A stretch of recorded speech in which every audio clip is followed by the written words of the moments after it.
최근 한국에서 개발한 기술이 조용히 발표되었는데요. 국방과학연구소에서 발표한 이 기술이 알려지자 세계는 놀랄 수밖에 없었습니다. 미래전에 있어 중요한 무인기 전투의 향방을 좌우하는 핵심 기술이었기 때문인데요. 특히 이 기술을 사용하면 무인기 전투에서 압도적인 우위를 점할 수 있다고 합니다. 첨단 AI 기술을 가진 미국에서도 한국에 이 기술만 있다면 우세를 점하기 어려울 정도라고 하는데요. 한국에서 개발된 이 미래 핵심 기술은 우리나라 국산 전투기 KF-21에도 접목시키면 엄청난 효과를 기대할 수 있습니다.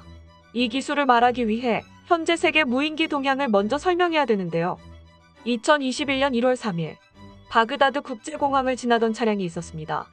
극비리에 움직인 이 차량은 이슬람 혁명 수비대 산하 특수부대 알쿠드스 부대 지휘관인 카셈 솔레이마니가 타고 있었습니다. 이란 정부의 핵심 인사이자 유력 대선 후보로도 꼽히던 인물이었는데요. 비밀리에 움직이는 만큼 행동에 있어 조심스러웠습니다. 2010년 전후로 이란의 국민 영웅이라 불릴 만한 인물이었는데요. 현 이란 대통령 하산 로하니보다도 더 정치적 영향력이 있는 인물로 알려졌습니다. 그런 그를 막을 수 있는 존재는 이란에는 없었습니다. 하지만 미국에선 그를 눈엣 가시로 여기며 예의주시하고 있었습니다. 솔레이마니는 이슬람 혁명 수비대를 동원해 친이란과 시아파 군사 조직을 몰래 지원하면서 미군의 작전을 지속적으로 방해했었는데요. 결국 그를 제거하기로 마음먹은 미국은 세계적으로 놀랄만한 작전 수행을 결단하기에 이릅니다. 주위에 아무도 없다는 사실을 인지한 솔레이마니는 공항에 안심하고 발을 디뎠는데요. 그 순간 그는 폭발에 휩쓸려 어처구니 없는 죽음을 맞이했습니다. 바로 무인기에 의한 암살이 이뤄지는 역사적인 순간이었는데요. 미군이 운용하는 무인기 기종 MQ-9이 솔레이마니가 내리는 것을 보고 바로 저격한 것입니다. 헬파이어 미사일이 요인 제거를 위해 동원되었는데요.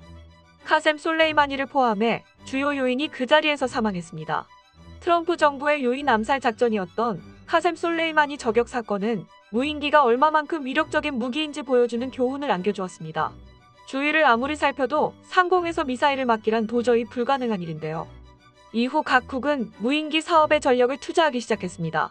무인기는 조종사를 위험에 빠뜨리지 않고도 작전 수행이 가능하다는 점에서 매력적인 무기라 할 수 있는데요. 훈련된 조종사를 길러내려면 적어도 10년 이상의 시간이 투자되기에 조종사의 존재는 항공전력에 있어 중요한 부분입니다. 오죽하면 전투기와 조종사 중에 조종사가 더 중요하다는 군사 가이드라인이 있을 정도인데요. 작전 수행 도중 조종사를 잃게 되면 그것만큼 뼈아픈 일은 없습니다. 또한 조종사가 탑승하지 않아서 생기는 이점 역시 무인기는 가지고 있는데요. 조종사의 생명유지 장치와 보조 기능들이 무인기에는 달려있지 않기에 무기 탑재량을 비약적으로 늘릴 수 있다는 장점이 있습니다.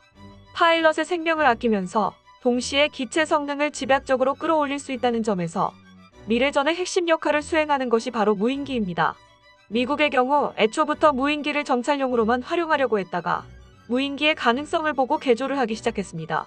그래서 요인 암살용으로까지 쓰임새를 확대했는데요. 이제는 무인기의 스텔스 기능까지 추가해 다양한 임무를 수행할 수 있는 괴물기체로 만들기 시작했습니다. 요인 암살에 사용되었던 미국의 다목적 무인기 MQ-9은 심지어 도청까지도 가능한 기종이 되었는데요. 멕시코 마약 조직의 내부 통신을 감청할 수 있는 수준이라고 합니다. 다양한 임무를 수행할 수 있으면서도 대당 가격이 하나로 50억 원 밖에 되지 않아 가격 면에서도 저렴합니다. 미국은 무인기에 있어 단연 최고의 기술을 보유한 국가인데요. 제3세계 국가에서 이를 따라잡으려면 많은 시간이 필요한 것으로 알려져 있었습니다. 하지만 중동에서는 중국산 공격 무인기가 미국의 무인기의 대안으로 떠올랐습니다. 바로 윙둥2인데요. 이는 중동에서 공포의 대상인 미국의 MQ-9을 똑같이 불법 복제하여 대륙의 실수라고 불리는 기종입니다. 그런데 현재는 미국의 무인기보다 중국제 공격 무인기가 더 골칫거리가 되었습니다. 중국은 현재 중동 내전 지역에 무인 공격기를 무분별하게 팔아 전쟁을 더 부추기고 있다는 정황들이 속속들이 나오고 있는데요. 중국이 아군 적군 할 것 없이 돈만 되면 다 팔았기에 현재 중동에 통용되고 있는 공격 무인기는 대부분 중국제인 것입니다. 문제는 이슬람 극단주의자들이 중국제 공격 무인기를 이용해 리비아 남부 도시인 무르주크의 이민자 센터를 공습하는 등 민간인들을 공격하는 일들이 빈번해졌기 때문입니다. 이는 스톡홀름 국제평화문제연구소에서 발간한 보고서들과 이것을 뒷받침해주는 예멘에서의 중국 무인 공격기 격추된 사례를 보면 중국제 무인 공격기들이 전 세계에 많이 퍼진 것을 확인할 수 있습니다. 이는 중국의 무인기가 상당한 수준에 있으면서 값싼 가격으로 제3세계에서 인기가 있어 전 세계의 골칫거리를 부상하고 있으며 현재 중국은 죽음의 무기 상인으로 등극하기에 이르렀습니다. 그런데 한국에서 무인기를 잡을 수 있는 기술이 개발됐습니다. 단숨에 미래전의 주도권을 한국이 가져오게 된 셈인데요.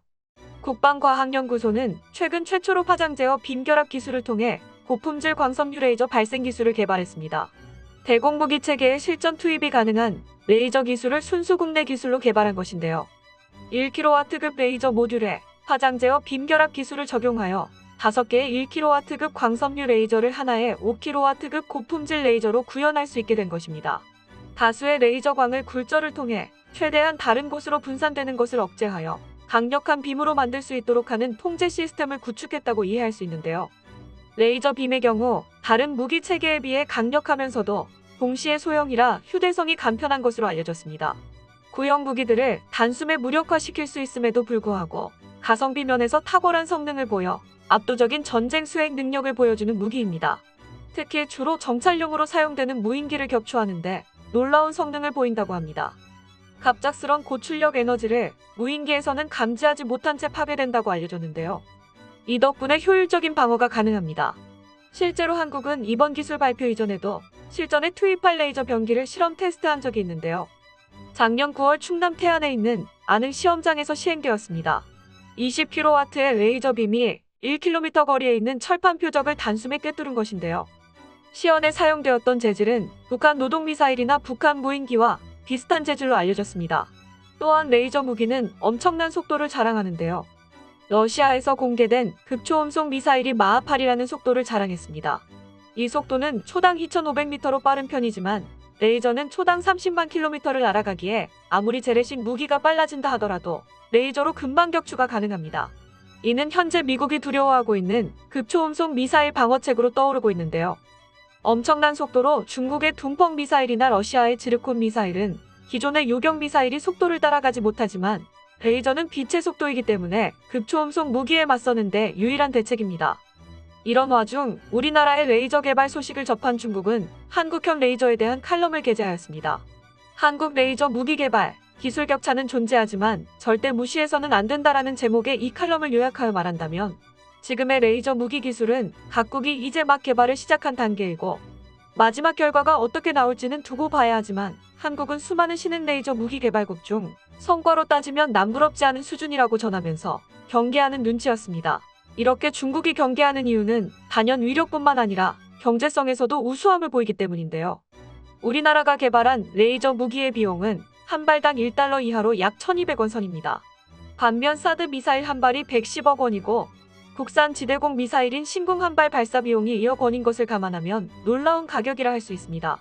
이렇게 갑작스럽게 발표된 한국의 기술에 세계 여러 나라에선 당황할 수밖에 없었는데요. 특히 미국에서 놀랄 수밖에 없었습니다. 무인기 사업을 확대해 비즈니스적으로 이득을 보려던 미국 입장에선 계획이 좌절된 것이나 다름없기 때문입니다.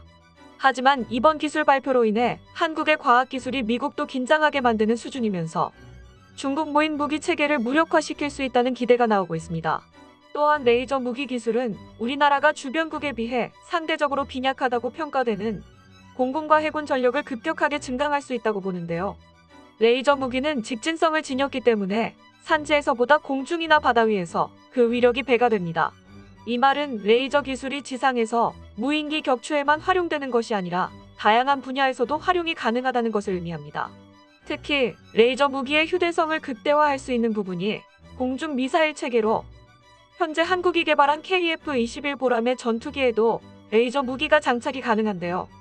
기존 재래식 무기와 더불어 레이저 무기까지 KF-21 보람에가 장착한다면 비용 문제로 5세대 전투기들이 빠르게 퇴역하는 시점에 현존하는 4세대 전투기와 4.5세대 전투기들과의 전투에서 우위를 점할 수도 있게 되는 것입니다. 또한 함정에 탑재할 경우 미사일이나 다른 무인 공격기 공격을 더 효과적으로 요격할 수 있을 뿐만 아니라 적 함정에 있는 무기 체계에 직접 조사해 자체 폭발을 일으키는 전술로도 이용할 수 있는데요. 그렇게 되면 공중전투와 해상전투에서의 양상을 바꿀 수 있는 기술로 발전할 수 있는 것입니다. 특히나 더욱 자랑스러운 점은 순수 한국 기술로 개발된 것이기에 외국의 비용을 지불할 필요가 없다는 점인데요. 해외에서도 한국의 기술에 감탄해 레이저 관련 기술을 묻고 있는 중이라 하니 앞으로가 더욱 기대되는 기술이라 할 수 있습니다. 대한민국의 기술 발전은 그 끝을 모르는데요. 세계에서 부러워하는 첨단 기술을 한국이 지속적으로 개발하길 바라며 주변국들의 위협에도 당당히 대처할 수 있는 나라가 되기를 소망합니다. 끝까지 시청해주셔서 감사합니다. 도움이 되셨다면 좋아요를, 다른 이야기도 궁금하시면 구독을 눌러주세요.